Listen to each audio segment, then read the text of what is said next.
சூரத்துல் பக்ரா வசனம் 114. அல்லாஹ்வின் பள்ளிவாசல்களில் அவனது திருப்பெயர் போற்றப்படுவதைத் தடுத்து அவற்றை சீரழிக்க முயல்பவனை விட பெரும் கொடுமைக்காரன் வேறு யார்? ஆனால் பயந்து கொண்டே தவிர அவற்றில் நுழைய அவர்களுக்கு அனுமதியில்லை. அவர்களுக்கு இவ்வுலகில் இழிவுதான் உண்டு, மறுமையில் அவர்களுக்கு பெரும் வேதனை உண்டு. அல்லாஹ்வின் பள்ளிவாசல்களில் அவனது திருப்பெயர் போற்றப்படுவதைத் தடுத்து அவற்றை சீரழிக்க முயன்றதாக இந்த வசனத்தில் குறிப்பிடப்பட்டோர் யார் என்பது குறித்து விரிவுரையாளர்களிடையே 2 விதமான கருத்துகள் நிலவுகின்றன. இறை இல்லங்களை சீரழிக்க முயன்றோர் அவர்கள் கிறிஸ்தவர்கள் ஆவர். ஜெருசலத்தில் உள்ள பைத்துல் மக்தீஸில் அசுத்தங்களை வீசி எறிந்து அதில் மக்களை தொழவிடாமல் அவர்கள் தடுத்து வந்தனர். கத்தாதா ரஹ்மத்துல்லாஹி அலைஹி அவர்கள் கூறியதாவது, யூதர்கள் மீது கிறிஸ்தவர்களுக்கு இருந்த காழ்ப்புணர்ச்சியின் காரணத்தால் பைத்துல் மக்திஸ் புனித பள்ளிவாசலை சீரழிக்கும் முயற்சியில் ஈடுபட்டிருந்த புக்த நசர் என்னும் அரசனுக்கு கிறிஸ்தவர்கள் உதவினார்கள். இவன் பாபிலோன் நகரத்தைச் சேர்ந்த அக்னி ஆராதனையாளன் ஆவான். சுத்தி ரஹ்மத்துல்லாஹி அலைஹி அவர்கள் கூறியதாவது, அந்த கிறிஸ்தவர்கள் பைத்துல் மக்திஸை பாழ்படுத்துவதற்காக புக்த நசர் என்பவனுக்கு ஒத்துழைப்பு கொடுத்தார்கள். இறுதியில் அதை அவன் சீரழித்ததோடு அதில் பிணங்களை வீசுமாறு உத்தரவிட்டான். பைத்துல் மக்திஸை பாழ்படுத்த அந்த அரசனுக்கு ரோம் நாட்டைச் சேர்ந்த அந்த கிறிஸ்தவர்கள் ஒத்துழைப்பு அளித்ததற்கு காரணம் இஸ்ரவேலர்கள் யூதர்கள் இறை தூதர் யஹ்யா பின் ஜக்கரியா அலை அவர்களை கொலை செய்ததே ஆகும்.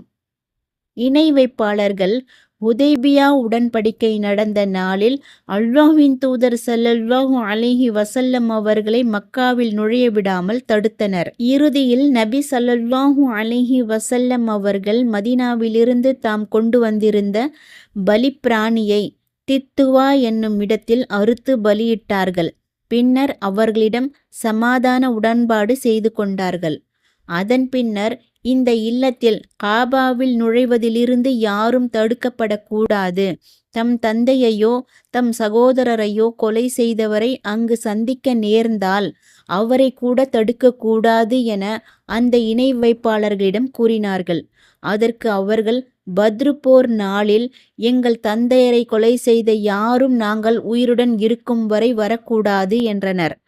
இதை இப்னு ஸைத் ரஹ்மத்துல்லாஹி அலைஹி அவர்கள் வாயிலாக இப்னு ஜரீர் ரஹ்மத்துல்லாஹி அலைஹி அவர்கள் அறிவித்துள்ளார்கள்.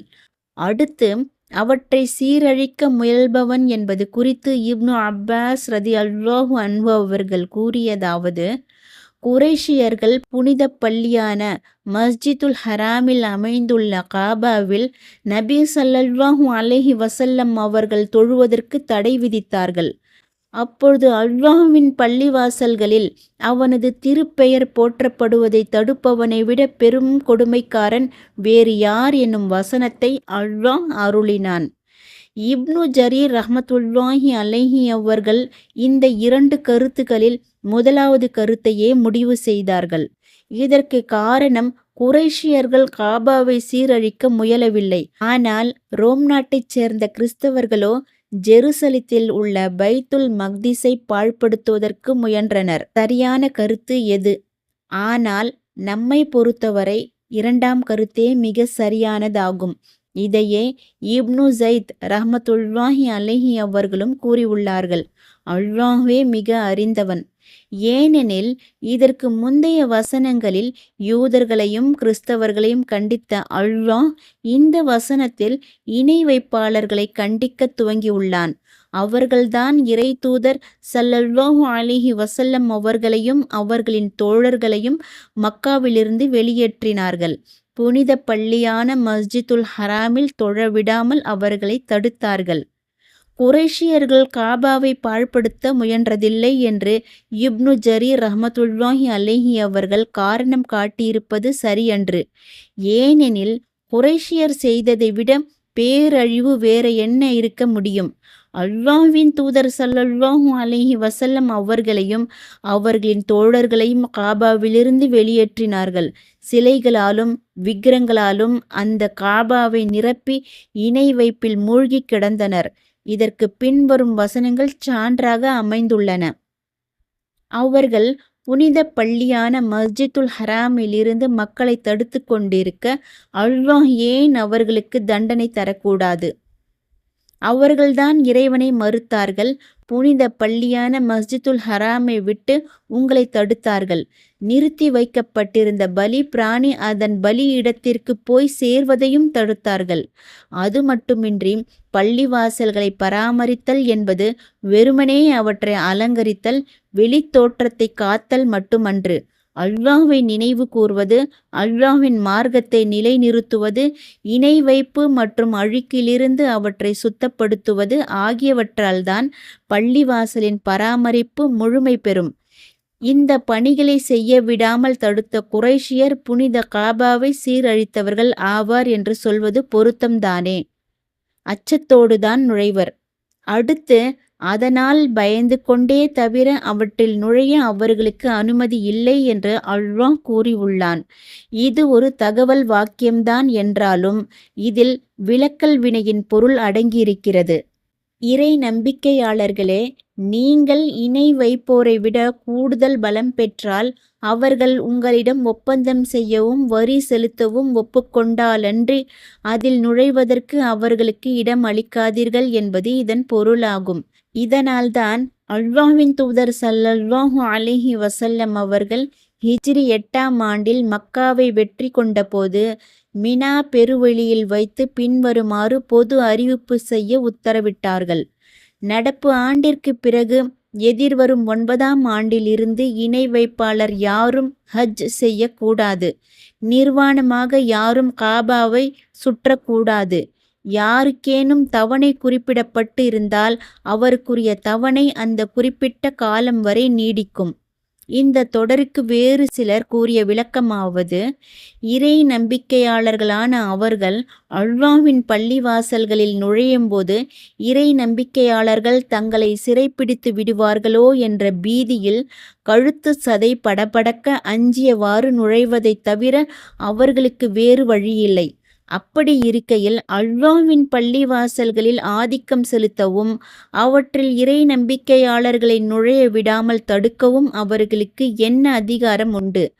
அதாவது இறை மறுப்பாளர் போன்றோரின் அக்கிரமம் மட்டும் இல்லாதிருந்தால் நிலைமை இவ்வாறுதான் இருந்திருக்கும்.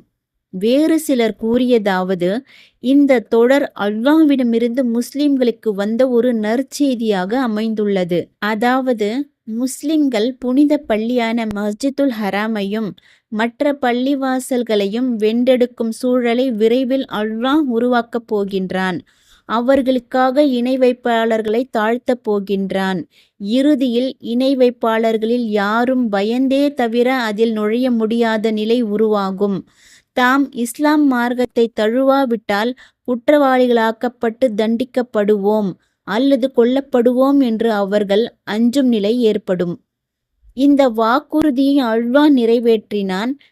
முன்பு கூறியவாறு மஸ்ஜிதுல் ஹராமில் இறை மறுப்பாளர்கள் நுழையக்கூடாது என்று தடுக்கப்பட்டனர். இஃதன்றி அரபு தீபகற்பத்தில் இனி இஸ்லாத்துடன் மற்றொரு மார்க்கம் இருக்கலாகாது என்றும் யூதர்களும் கிறிஸ்தவர்களும் அதிலிருந்து வெளியேற்றப்பட வேண்டும் என்றும் அல்லாஹ்வின் தூதர் ஸல்லல்லாஹு அலைஹி வஸல்லம் அவர்கள் இறுதியாக ஆணையிட்டார்கள். புகழும் அருளும் அல்லாஹுக்கே உரியன. இது புனித பள்ளியான மஸ்ஜிதுல் ஹராமின் இடங்களை கண்ணியப்படுத்தி தன்னுடைய தூதர் ஸல்லல்லாஹு அலைஹி வஸல்லம் அவர்களை எந்த பகுதியில் மக்கள் அனைவருக்கும் நற்செய்தியாளராகவும் எச்சரிக்கையாளராகவும் அல்லாஹ் அனுப்பினானோ அந்த பகுதியை சுத்திகரிக்கின்ற நடவடிக்கை ஆகும். இவ்வாறு இறை மறுப்பாளர்கள் வெளியேற்றப்பட்டது இவ்வுலகில் அவர்களுக்கு நேர்ந்த இழிவாகும். ஏனெனில் ஒரு செயலுக்கான பிரதிபலன் அந்த செயலை போன்றே அமைந்து விடுகின்றது. அதாவது எவ்வாறு அவர்கள் மஸ்ஜிதுல் ஹராமிலிருந்து இறை நம்பிக்கை கொண்டோரை தடுத்தார்களோ அதை போன்றே அவர்களும் அதிலிருந்து தடுக்கப்பட்டனர். எவ்வாறு மக்காவிலிருந்து இறை நம்பிக்கை கொண்டோரை வெளியேற்றினார்களோ அதை போன்றே அவர்களும் மக்காவிலிருந்து வெளியேற்றப்பட்டனர். அடுத்து மறுமையில் அவர்களுக்கு பெரும் வேதனை உண்டு என்று அல்லாஹ் கூறியுள்ளான். அதாவது காபாவின் புனிதத்தை சீர்குலைத்து அதை சுற்றி சிலைகளை நிறுவி இழிவுபடுத்தி அதில் அல்லாஹ் அல்லாதவற்றை அழைத்து பிரார்த்தனை செய்து அதை நிர்வாணமாக தவாப் சுற்றி அல்லாஹுக்கும் அவனுடைய தூதருக்கும் வெறுப்பூட்டும் செயல்களை செய்து வந்ததால் அவர்களுக்கு மறுமையில் பெரும் தண்டனை உண்டு. இந்த வசனம் பைத்துல் மக்திஸ் தொடர்பாக அருளப்பெற்றதாகும் என்று கூறுவோரின் கருத்துப்படி காபுல் அஹ்பார் ரதியல்லாஹு அன்ஹு அவர்கள் கூறியதாவது, கிறிஸ்தவர்கள் ஜெருசலத்தில் உள்ள பைத்துல் மக்திஸை வெற்றி கொண்டபோது அதை பாழ்படுத்தினார்கள். முஹம்மத் ஸல்லல்லாஹு அலைஹி வஸல்லம் அவர்களை அல்லாஹ் நபியாக அனுப்பிய போது அவர்களுக்கு இந்த வசனத்தை அருளி இந்த பூமியில் வசிக்கும் எந்த ஒரு கிறிஸ்தவரும் பயந்த நிலையிலேயே பைத்துல் மக்திஸில் நுழையும் நிலை ஏற்படுத்தினான். அவர்கள் பள்ளிவாசல்களில் திருட்டுத்தனமாகவே அன்றி நுழைய மாட்டார்கள் என்று கதாதா ரஹ்மத்துல்லாஹி அலைஹி அவர்கள் கூறினார்கள்.